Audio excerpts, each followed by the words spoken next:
നമസ്കാരം. കേരളം ഇന്നേ വരെ കണ്ട ഏറ്റവും വലിയ റിയാലിറ്റി ഷോയാണ് ഇപ്പോൾ സംഭവിച്ചുകൊണ്ടിരിക്കുന്നത്. 10 ദിവസമായി ആ ബിഗ് ബോസ് പരിപാടി ആരംഭിച്ചിട്ട് കേരള ജനത വലുപ്പ ചെറുപ്പ വ്യത്യാസമില്ലാതെ ആകാംക്ഷയോടെ ആശങ്കയോടെ ഈ റിയാലിറ്റി ഷോയിലെ ജേതാവ് ആരെ എന്നറിയാൻ കാത്തിരിക്കുന്നു. കഴിഞ്ഞ ശനിയാഴ്ച മുതൽ ഇന്ന് എന്ന് പറഞ്ഞ് ജനം കാത്തിരിക്കുകയാണ്. ഇന്നലെ ഉറപ്പായും പ്രഖ്യാപിക്കുമെന്നായിരുന്നു എല്ലാ മാധ്യമങ്ങളുടെയും നിഗമനം. അതും സംഭവിച്ചില്ല. ആ ക്ഷമകേട് ഇന്നത്തെ മാധ്യമ റിപ്പോർട്ടുകളിലുണ്ട്. മനോരമയുടെ ഒന്നാമത്തെ റിപ്പോർട്ട് ഇന്ന് ഗ്രാൻഡ് ഫിനാലെ എന്ന് പറഞ്ഞാണ് മനോരമ കൊടുത്തിരിക്കുന്നത്. മാതൃഭൂമി ആവട്ടെ കുറച്ചുകൂടി ശക്തമായി ജനവിധിയിൽ ജനം വെട്ടി തലവിധിയാക്കിയിരിക്കുന്നു. ഒരു കഴുതയുടെ പടമിട്ടിട്ട് മാതൃഭൂമി പറയുന്നു, വോട്ട് തന്നുപോയി ശരി തന്നെ, പക്ഷേ ജനങ്ങളെ ഇങ്ങനെ പരീക്ഷിക്കണം, ഓർക്കുക ഇതല്ല പൊതുജനം, ഇതല്ല ജനാധിപത്യത്തിൻ്റെ സൗന്ദര്യം എന്ന് പറഞ്ഞ് ഒരു കഴുതയുടെ ചിത്രം തന്നെ ഇട്ടിരിക്കുന്നു. കേരളകൗമുദിയുടെ തലക്കെട്ട് ഇന്നെങ്കിലും എന്നാണ്. കാത്തിരുന്നവർ എളിഭ്യരായി എന്ന് പറയുന്ന ഒരു സൈഡ് സ്റ്റോറിയുമുണ്ട്. മാധ്യമങ്ങളൊക്കെ ഇങ്ങനെ തുറന്ന് വിമർശിക്കുന്ന ഒരു സാഹചര്യം രൂപപ്പെട്ടതുകൊണ്ട് തന്നെ ജനരോഷത്തിൻ്റെ ശക്തി ഹൈക്കമാൻഡ് തിരിച്ചറിഞ്ഞിരിക്കുന്നു. അവർ ഇന്നലെയോടെ ചർച്ച പൂർത്തിയാക്കിയിരിക്കുന്നു. പേരെഴുതി സീല് ചെയ്ത കവറുമായി ദീപാദാസ് മുൻഷി തിരുവനന്തപുരത്തേക്ക് പുറപ്പെട്ടു. തൊട്ടു പിന്നാലെ AICC നിരീക്ഷകരായ അജയ് മാക്കനും മുകുൾ വാസ്നിക്കും പുറപ്പെട്ടിട്ടുണ്ട്. ഇന്ന് രാവിലെ തന്നെ അവർ നിയുക്ത മുഖ്യമന്ത്രിമാരിൽ 2 പേരെയും കാണുകയും കാര്യങ്ങൾ ബോധ്യപ്പെടുത്തുകയും ചെയ്യും. മൂന്നാമത്തെ നിയുക്ത മുഖ്യമന്ത്രി KC വേണുഗോപാൽ ഡൽഹിയിൽ തന്നെയാണ്.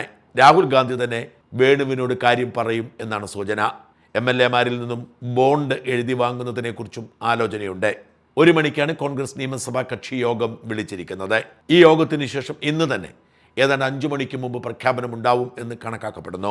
MLA-മാരുടെ യോഗം നടക്കുമ്പോൾ തന്നെ വിവരം മാധ്യമങ്ങൾക്ക് ലഭിക്കും. കാരണം ഇത് CPM-ന്റെ പോളിറ്റ് ബ്യൂറോ യോഗമല്ല. MLA-മാർ അവരുടെ മാധ്യമപ്രവർത്തകരുമായുള്ള ബന്ധം നിലനിർത്താൻ അപ്പോൾ തന്നെ വിവരം അറിയിക്കുമെന്ന് തീർച്ച. അതായത് ഒരു 2 മണിക്ക് മുമ്പ് നമുക്ക് വിവരം അറിയാൻ പറ്റും. ഒരുപക്ഷെ 5 മണിയോടുകൂടി പ്രഖ്യാപനവും വരാം. ആരായിരിക്കും മുഖ്യമന്ത്രി എന്ന അനിശ്ചിതത്വം ഇപ്പോഴും തുടരുകയാണ്. 3 പേരും ശുഭപ്രതീക്ഷയിലാണ്. 3 പേരോടും ഇന്ന് എനിക്ക് സംസാരിക്കാൻ കഴിഞ്ഞിട്ടില്ല. പക്ഷേ 3 ക്യാമ്പിലും സംസാരിക്കാൻ കഴിഞ്ഞു. 3 പേരുടെയും വിശ്വസ്തരായ നേതാക്കന്മാരോട്, കരുക്കൾ നീക്കുന്നവരോട് സംസാരിക്കാൻ കഴിഞ്ഞു. വിശ്വസിക്കാൻ പ്രേക്ഷകർക്ക് കഴിയില്ല. 3 പേർക്കും തികഞ്ഞ ആത്മവിശ്വാസമാണ്. അതിന് അവരുടേതായ കാരണങ്ങൾ അവർ നിരത്തുന്നു. അവർ 3 പേരിൽ ആർക്കും പ്രതീക്ഷ നഷ്ടപ്പെട്ടിട്ടില്ല. തങ്ങളുടെ നേതാവ് തന്നെയായിരിക്കും മുഖ്യമന്ത്രി എന്ന് അവർ ഉറച്ചു വിശ്വസിക്കുന്നു. മിനിഞ്ഞാന്ന് സന്ധ്യ വരെ KC വേണുഗോപാൽ എന്ന കാര്യത്തിൽ മാറ്റമൊന്നും ഉണ്ടായിരുന്നില്ല. ലീഗും ആരാധകരുമൊക്കെ VD സതീശന് വേണ്ടി കൃത്യമായി നിലപാടെടുക്കുകയും രംഗത്തിറങ്ങുകയും ചെയ്തു. എങ്കിലും KC വേണുഗോപാൽ എന്ന് ഉറച്ചു നിൽക്കുകയായിരുന്നു രാഹുൽ ഗാന്ധി. എന്നാൽ മിനിഞ്ഞാന്ന് രാത്രി അപ്രതീക്ഷിതമായൊരു സംഭവം ഉണ്ടാകുന്നു. മുസ്ലിം ലീഗിൻ്റെ പരമോന്നത നേതാവ് സാദിഖ് അലി ശിഹാബ് തങ്ങൾ നേരെ വിളിക്കുകയാണ് പ്രിയങ്ക ഗാന്ധിയെ. പ്രിയങ്ക ഗാന്ധി തൻ്റെ ശുപാർശയോടെ ഫോൺ സോണിയാഗാന്ധിക്ക് കൈമാറുന്നു. അടുത്ത തെരഞ്ഞെടുപ്പിൽ പ്രിയങ്ക ജയിക്കുമെന്ന് ഉറപ്പു നൽകാൻ കഴിയില്ല.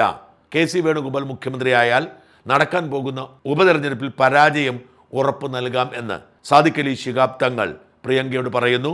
പ്രിയങ്ക ഈ ഫോൺ അമ്മ സോണിയാഗാന്ധിക്ക് കൊടുക്കുന്നു. സോണിയാഗാന്ധി മൗനിയാകുന്നു. ഇതോടുകൂടി അമ്മയും മകനും 3 ചേരിയിലാവുന്നു. പ്രിയങ്ക ഗാന്ധി VD സതീശന് വേണ്ടി നിലപാടെടുക്കുന്നു.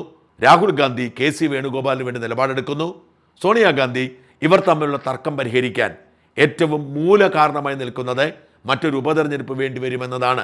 ഡൽഹിയിൽ നിന്ന് കെട്ടിയിറങ്ങിയ ആരോപണമാണ്.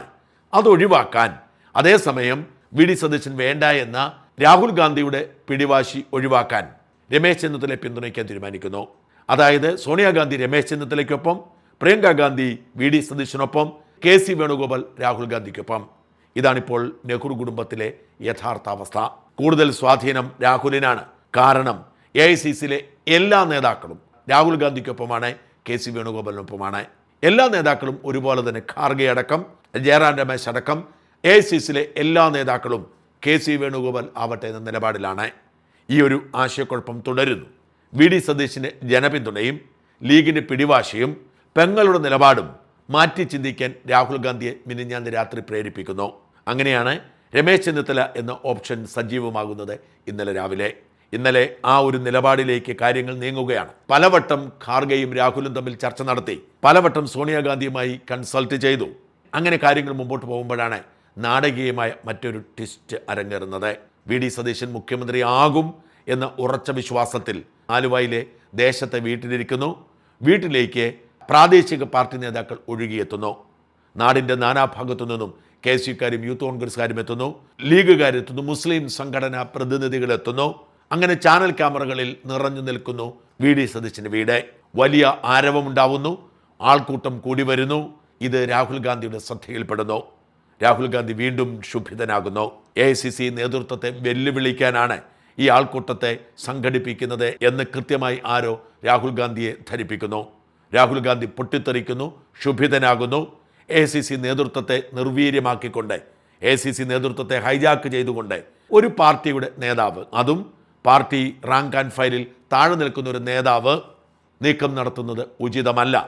AICCയെ കൊണ്ട് തീരുമാനമെടുപ്പിക്കുന്നു, ആൾക്കൂട്ടത്തെ സംഘടിപ്പിക്കുന്നു. അത് പാർട്ടി പ്രവർത്തകരെ ഭിന്നിപ്പിക്കുന്നതിനും അവരെ കൊണ്ട് തെരുവിൽ നേരിടുന്നതിനും പാർട്ടി പ്രവർത്തകരെ നേതൃത്വത്തിനെതിരെ നിലപാടെടുക്കുന്നതിനുമുള്ള ഒരു കലാപാഹ്വാനമായി രാഹുൽ ഗാന്ധി കാണുകയാണ്. രാഹുൽ വീണ്ടും പിടിവാശിയിലേക്ക് മാറുന്നു. KC വേണുഗോപാലിനെ ഒഴിവാക്കിയേക്കാം, പകരം ഒരു സംവിധാനം ആലോചിക്കാം എന്ന് ചിന്തിച്ചിരിക്കുമ്പോൾ ഹൈക്കമാൻഡിനെ വെല്ലുവിളിച്ചുകൊണ്ട് ഒരു വിപ്ലവ പ്രതീതി സൃഷ്ടിക്കാൻ ഇറങ്ങിയത് അനുവദിക്കാൻ പറ്റില്ല. അത് അനുവദിച്ചാൽ ഹൈക്കമാൻഡ് അപ്രസക്തമാവും, ഹൈക്കമാൻഡ് സീറോയാവും. കേരളത്തിൽ നടക്കുന്ന ഒരു തീരുമാനത്തിന് ഇടപെടാൻ കഴിയാതെ വരും. മുസ്ലിം ലീഗും ജമാഅത്ത് ഇസ്ലാമി അടക്കമുള്ള സംഘടനകൾ മുഖ്യമന്ത്രിയാക്കിയതുകൊണ്ട് അവരുടെ ഇഷ്ടത്തിനും താളത്തിനും ആഗ്രഹത്തിനും അനുസരിച്ച് മാത്രം മുമ്പോട്ട് പോകുന്ന സാഹചര്യമുണ്ടാവും. ഇത് കേരളത്തിൽ BJPയുടെ വളർച്ചയ്ക്ക് കാരണമാകുമെന്ന് രാഹുൽ ഗാന്ധി നിഗമനത്തിലെത്തുന്നു. BJP നേരത്തെ മുതൽ ആരോപിക്കുന്നതാണ് വി ഡി സതീശൻ മുഖ്യമന്ത്രി സ്ഥാനത്തേക്ക് വരുമ്പോൾ ഇവിടെ ഇസ്ലാമിക ഭരണം വരാൻ പോകുന്നുവെന്ന്. അതിൻ്റെ സൂചനകൾ ഇവർ കാണിക്കുമ്പോൾ BJPക്ക് വളക്കൂറുള്ള മണ്ണായി മാറും. വളരെ കൃത്യമായി BJP അത് ഉപയോഗിക്കും. അത്തരമൊരു സാഹചര്യം ആത്മഹത്യാപരമാണ് എന്ന നിഗമനത്തിലേക്ക് രാഹുൽ എത്തുന്നു. മാത്രമല്ല, അദാനിയുടെ അദൃശ്യകരം പ്രവർത്തിക്കുന്നതായി ചില റിപ്പോർട്ടുകൾ രാഹുലിൻ്റെ ശ്രദ്ധയിൽപ്പെടുന്നു. രാഹുൽ ഗാന്ധിക്ക് അദാനിയെ കണ്ടുകൂടെ, എല്ലാവർക്കും അറിയാം. അദാനിയെ മോദിയുടെ പ്രതിനിധിയായാണ് രാഹുൽ ഗാന്ധി കാണുന്നത്. രാഹുലിൻ്റെ വിശ്വസ്തനായ KC വേണുഗോപാൽ മുഖ്യമന്ത്രിയായി എത്തുന്നതിൽ അദാനിക്കും ആശങ്കയുണ്ട്. അദാനിയുടെ ഏറ്റവും വലിയ പദ്ധതിയായി മാറുകയാണ് വിഴിഞ്ഞം പദ്ധതി. വിഴിഞ്ഞം പദ്ധതിയിൽ അദാനിക്ക് ഒരുപാട് കാലം മുമ്പോട്ട് പോവേണ്ടതുണ്ട്.